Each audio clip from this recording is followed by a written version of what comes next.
बहुजन समाज की हर खबर पाने के लिए सब्सक्राइब करें अम्बेडकर पीपल्स वॉइस और बेल आइकन दबाएं। भारतवर्ष के महान संविधान रचयिता बाबा साहेब डॉक्टर भीमराव अंबेडकर ने भारतीय संविधान में विशेष रूप से भारत के प्रत्येक नागरिक को आजादी का एहसास करवाया तथा विशेष अधिकार दिए। जब से हमारा भारत देश 1947 को आजाद हुआ है, तभी से आर्थिक व तकनीकी रूप से हमारा देश संपन्नता की ऊंचाइयों तक पहुंचा है।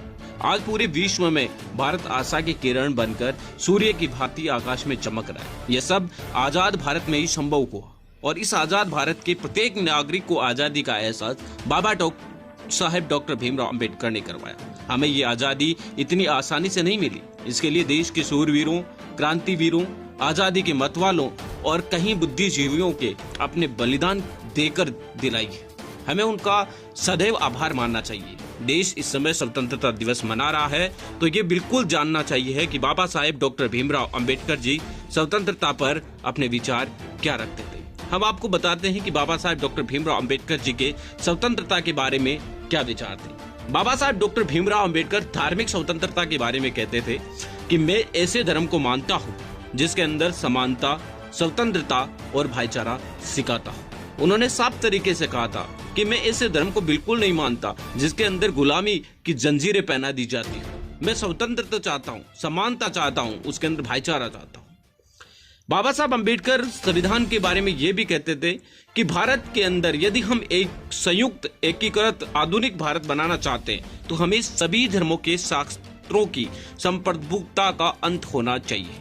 वो ये मानते थे कि जितने भी धर्म है उनके जो शास्त्र है उनका अंत होना निश्चित है। जब तक अंत नहीं होगा तब तक भारत के अंदर भेदभाव की जड़ें मजबूत रहेगी और धार्मिक स्वतंत्रता आएगी, ना ही आर्थिक स्वतंत्रता आ सकती है।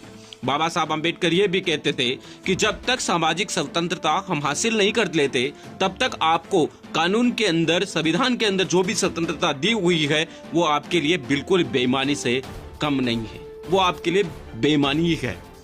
यानी बाबा साहब अंबेडकर यही कहते थे कि सामाजिक स्वतंत्रता सबसे पहले है। आपको सामाजिक स्वतंत्रता हासिल करना जरूरी आवश्यक है, तभी आप कानून के अंदर दी गई अपनी स्वतंत्रता का अधिकार प्राप्त कर सकते हैं। बाबा साहब अंबेडकर कहते थे कि समानता एक कल्पना हो सकती है लेकिन फिर भी इसे एक गवर्निंग सिद्धांत रूप में स्वीकार करना होगा। बाबा साहब डॉक्टर भीमराव अंबेडकर जी देश के महान विद्वान और महान ज्ञाताओं में से एक माने जाते हैं। बाबा साहब अंबेडकर ने उन लोगों की लड़ाई लड़ी, ना केवल एससी, ना केवल एसटी, बल्कि देश के अंदर रहने वाली आधी आबादी यानी महिलाओं की स्वतंत्रता की लड़ाई लड़ने वाला महानायक बाबा साहब डॉक्टर भीमराव अंबेडकर एकमात्र योद्धा थे।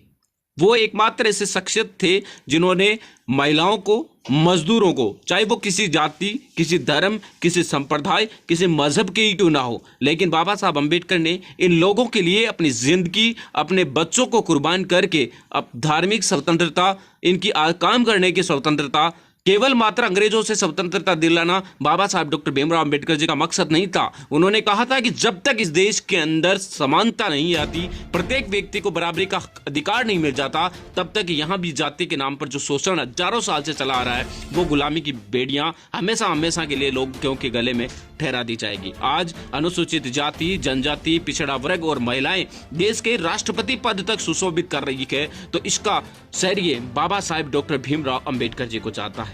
विश्व रत्न बोधिसत्व बाबा साहब डॉक्टर भीमराव अंबेडकर न केवल भारत बल्कि विश्व के 206 देशों के अंदर उनकी मूर्तियां आज भी स्थापित है और लोग उनके विचारों को स्मरण करते हैं। इस स्वतंत्रता दिवस के पावन पर्व पर हम आप सभी देशवासियों को अपनी तरफ से हार्दिक शुभकामनाएं देते हैं और बाबा साहब डॉक्टर भीमराव अंबेडकर जैसे महान शख्सियत को नमन करते हैं।